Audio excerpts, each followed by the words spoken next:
Hoje a pergunta da roda de cura do Rosa da Terra, ela vem do Walter.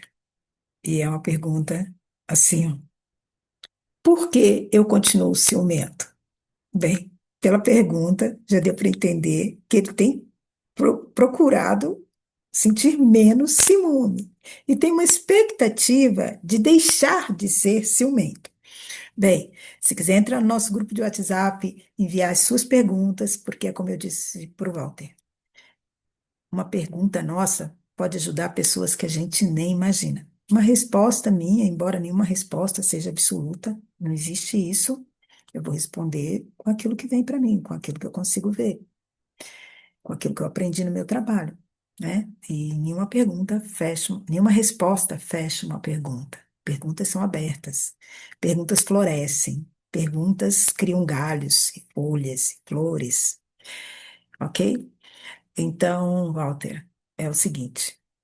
Às vezes a gente, na nossa cultura, quer acabar com as coisas que a gente considera que incomoda, ou que são ruins, ou que têm efeitos nocivos. Mas o sistêmico vê que tudo que existe existe por um motivo, tem uma função, embora a gente ainda não tenha descoberto qual é essa função. Hoje de manhã eu acordei pensando sobre a ciência. As pessoas que falam, eu só acredito no que é científico. É complicado, sabe? Porque a ciência positivista, ela vai estudando uma coisinha de cada vez. Então, é comum uma coisa que ela falava antes, logo depois ela desdizer, ela fala, não é bem assim, entendeu? Isso é bom, mas não é tão bom, porque tem isso aqui também. Então, até tudo que existe na natureza, na gente, ser estudado um a um, gente, não sei quanto tempo, não sei quantos milhões de anos vai levar. Então, essa também é uma forma radical de limitar aquilo que você toma acesso. Sem contar que a ciência, em relação à sabedoria humana, da raça humana, a ciência positivista, ela é assim, muito jovem. E às vezes a pessoa fala assim: ah, o trabalho do Bert Helling, o trabalho sistêmico, a constelação e a água parou. Como assim a água parou? Ele veio depois. Todos esses trabalhos que a gente estuda, todas essas ciências novas, esses conhecimentos recentes, esses conhecimentos emergentes, né? Por exemplo, imagina a gente pensar em neurociência social, entendeu? É, isso não tem fim, isso é infinito, porque a vida vai se transformando e a gente vai querendo compreender essa compreensão. Então, sair dessas posturas fechadas, né? Deixar de ser ciumento totalmente, querido Walter, difícil, porque isso tem implicações, por exemplo, nós não somos os únicos animais como é que é? Monogâmicos. Até porque, por exemplo, os humanos nem sempre e nem todas as culturas são monogâmicos. Isso tem a ver com outras coisas, tem a ver com propriedade privada, com distribuição de recursos, mas alguns animais são monogâmicos biologicamente, sem nenhuma outra implicação, sem necessidade de proteger patrimônio, de nada disso. Eles são monogâmicos. Por exemplo, algumas espécies de chimpanzé, eu não entendo muito dessa área, não, mas algumas coisas específicas. Por exemplo, esse tipo de chimpanzé, que inclusive não lembro o nome, mas é um tipo de chimpanzés bem grandes, eles são monogâmicos. Por quê? E aí lá fui eu estudar por quê? Curiosidade, né? Por quê? Porque a gravidez da fêmea, ela dura muito tempo. A nossa dura 9 meses, a dela dura mais meses, entende? E ela consome muito alimento. Só que ela fica tão pesada durante a gravidez que ela não consegue se mover para buscar o próprio alimento. Então, o parceiro dela, ele precisa buscar alimento para dois. E nesse caso, provavelmente ela come por dois, então ele tem que buscar comida para três. Isso não é simples. Então, ele não daria conta de sustentar duas mulheres grávidas de um filhote dele. Então, tem motivos biológicos nesse ciúme, sabe? De ter certeza que a prole é sua, e aí a responsabilidade de sustentar é sua. Tem a necessidade da mulher de garantir que o homem vai ter recursos para sustentar ela e os filhotes dela em alguns contextos, ou criar os filhos, entendeu? Sem ter que dividir isso de uma forma que fique inviável para todo mundo, às vezes. Mesmo quando a gente tem poligamia, o que que se diz? Ele pode ter várias famílias desde que ele possa sustentá-las. Então, tem a ver com a questão da sobrevivência. Então, esse ciúme é como se fosse assim um cuidado para que isso possa acontecer dessa forma, tá certo? Para que não falte recursos de sobrevivência, nem para os adultos, os cuidadores, e nem para os filhotes, que dependem disso por um longo tempo, né? O filhote humano, ele demora muito tempo para ficar independente, tá certo? Então, envolve motivos econômicos, sociais, culturais, uma série de fatores, né? E o ciúme é só tipo um instinto de que estou correndo perigo, entendeu? Estou correndo perigo dele arrumar mais duas crianças para sustentar e não ter recurso suficiente para nenhuma delas, sabe? Então tem esse aspecto biológico, tá? E ligado à sobrevivência biológica. Quando isso vira uma coisa patológica, que vira uma coisa de assim persecutória, que desrespeita assim a, a, a, a postura do outro, a fala do outro, vira uma desconfiança, uma coisa prejudicial para você, para o relacionamento, para o seu respeito pelo outro e o respeito do outro a você, como uma desconfiança crônica, isso precisa ser tratado. Aí vai buscar recurso aí da psicologia, da psiquiatria, vai buscar recurso, porque isso pode ser extremamente nocivo para você, para a família, para os seus relacionamentos, porque daí a coisa perdeu noção, perdeu sentido, sabe? Você é uma pessoa se sentindo o tempo inteiro vigiada e que a fala dela não é qualificada, é extremamente um estresse contínuo e isso é causa de muitos problemas, entendeu? Não acredito que esse seja o seu caso. Talvez eu acho que às vezes no seu caso é mais uma idealização, um desejo de não sentir mais isso. Mas isso é uma coisa que faz parte da gente, que é natural a gente não querer perder as coisas, a gente se habitua, a gente cria hábitos. Às vezes a gente tem. E aí entra muito o sistêmico. Por quê? Porque isso tem também aquelas marcas que ficaram da nossa primeira infância. Por exemplo, se eu convivi numa família onde situações de infidelidade causaram um grande sofrimento. Eu fiquei com esse registro, eu fiquei com essa memória, entende?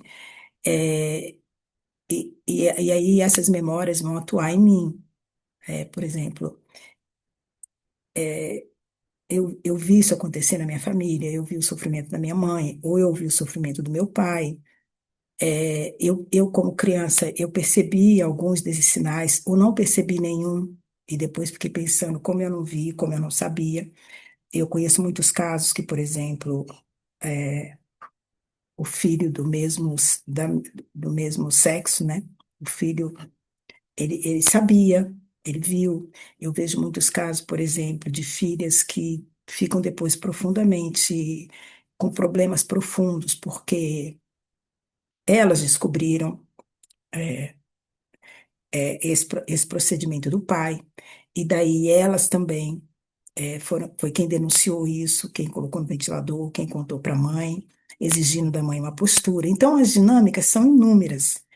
E aí, nesse quadro, quando a coisa está fora, é fora de propósito, é uma coisa que me incomoda, porque às vezes não tem nada a ver, não tem a ver com um evento concreto, porque com um evento concreto se resolve, se chega e se conversa, por exemplo, se afasta daquela pessoa, porque ela eu percebo o quanto ela está interessada em você, embora você não perceba, eu percebo, então eu prefiro que você se afaste um pouco dela. As coisas são negociadas, porque isso acontece, não é porque a gente está num relacionamento que ninguém vai se interessar pela gente, ou que a gente não vai ver uma pessoa e achar aquela pessoa interessante. Isso não existe, entendeu? Então, são coisas que vão acontecer, mas vale. Eu falo assim que relacionamento é um pouco parecido com um táxi. Você pegou um táxi e você combinou uma corrida daqui até tal lugar. O próximo passageiro que estava na fila, ou pode surgir um outro passageiro, escuta, mas você não me levaria para tal lugar? Aí você vai falar, não, mas eu já combinei com esse aqui de ir para esse lugar. O outro lugar pode ser ter uma corrida mais interessante, mas você tem um compromisso com essa aqui. Relacionamento tem a ver com compromisso, com os acordos que existem, né?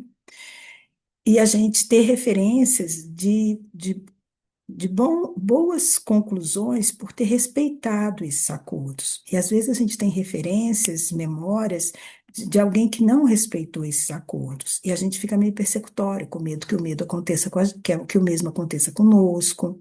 E aí é preciso tratar sistemicamente, uma constelação vai ajudar. Tem outras, hoje a gente tem N formas de tratamento, buscar ajuda, se for nesse nível. Combinado? Porque realmente aquilo que a gente julga muito, por exemplo, sabia que meu pai fazia algo assim e fiquei quieta, fingi que não sabia, para não magoar nem ele nem minha mãe. Mas eu julgava isso profundamente e dessa forma eu até me afastei um pouco do meu pai ou da minha mãe. Não faz muita diferença, entende? Essa exclusão não é raro ela me levar para uma situação onde eu experimente aquele comportamento que eu julgava no meu pai e na minha mãe. Eu acho, eu, Rosana, né? Isso daí é fala minha. É como se a gente passasse por aquilo para entender um pouco o lado do outro, porque também nada é à toa. E ciúme tem a ver com relacionamento, né? Com relacionamento de casal, seja casal hétero ou casal homo, não importa. É o comportamento e a lealdade aos acordos desse relacionamento, dos combinados, né?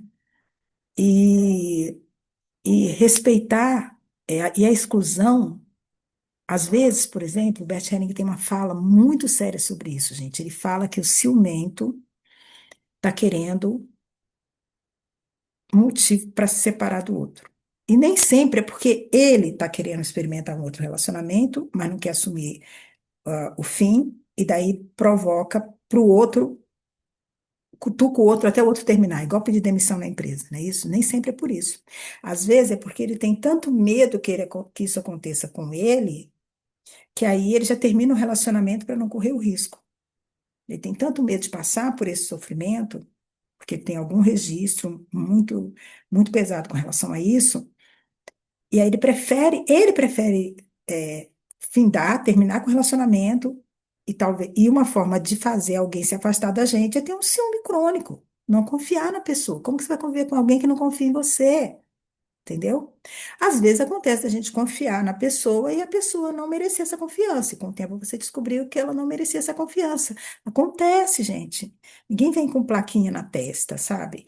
E ninguém também faz o que faz à toa. E às vezes um comportamento nosso, inconsciente, encaixa com o outro, levando ele para um outro comportamento negativo. É o que o Bert Helling fala. Quando eu tenho muito medo disso, ou quando no fundo eu tenho um desejo de fazer isso, que eu não assumo, eu projeto no outro. Ah, o Bert Helling está doido? Não tá, não, gente. Preste atenção. Preste atenção. Às vezes aquilo que a gente tem vontade de fazer, a gente acha que o outro também tem. E se a gente não tiver clareza disso, consciência disso, e lidar com isso de forma consciente, às vezes quando a gente vê, a gente já fez. Projetar no outro é uma coisa que a psicologia trabalha há muito tempo, as projeções. Então eu tenho medo de fazer e eu fico vigiando o outro. Olha, é possível? É possível. Agora, vontade de fazer coisas, é tipo uma coisa, vou dar um exemplo para vocês, o pastor Cláudio Duarte, né, eu gosto muito de ouvir muitas das coisas que ele fala sobre relacionamento, e aí perguntaram para ele assim, o senhor nunca teve vontade de pedir divórcio? Ele falou, divórcio não, assassinar muitas vezes.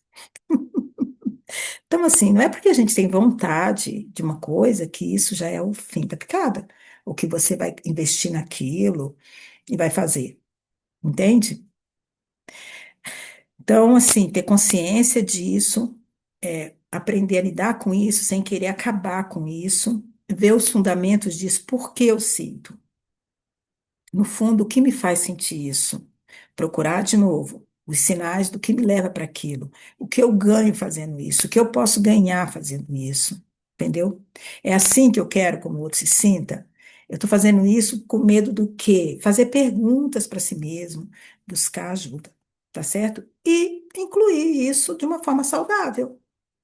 Entendeu? Porque muita gente, por exemplo, nem acredita que você gosta dele. Em muitos casais acontece isso. Ah, ele não gosta de mim, não sente o menor ciúme. Posso fazer o que quiser, que ele não está nem aí. Aí, percebe? Essa pessoa, uma pessoa que uma dose de ciúme assim razoável é bom. Um outro exemplo que eu vou dar onde é bom. Por exemplo, às vezes você está se relacionando com uma pessoa que tem uma visão de si mesma assim, tão assim, nossa, eu sou insignificante, ninguém se interessa por mim, entendeu? Eu já vivi isso. E aí eu via outra pessoa literalmente interessada, seja por um motivo ou por outro, não importa qual motivo, mas demonstrava esse interesse. E a pessoa não enxergava, entende? Ou até enxergava, mas não via dessa forma. Compreende? Então, gente, os motivos são N. Descobrir os seus e ajustar os seus. Não tem essa expectativa de nunca sentir ciúme de ninguém. Eu sentia ciúme do meu ex-marido ser tão apaixonado pelos Beatles. Ah, você estava com ciúme do John Lennon? Não. Do George Harrison? Não, de nenhum deles. Eu estava com ciúme, era do tempo que ele gastava com isso, que às vezes era o pouco tempo que a gente poderia ter junto. É isso, entendeu?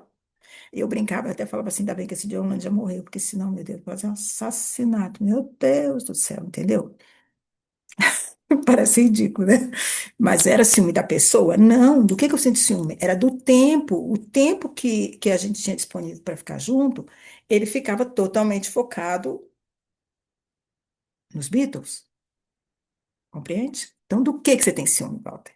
Em quais circunstâncias? Em quais contextos? Talvez você descubra coisas bem diferentes do que você está imaginando, ok? Um abraço e muito obrigada pela pergunta e que essa resposta possa trazer uma nova pergunta mais esclarecedora para alguém ou algum alívio. Até a próxima.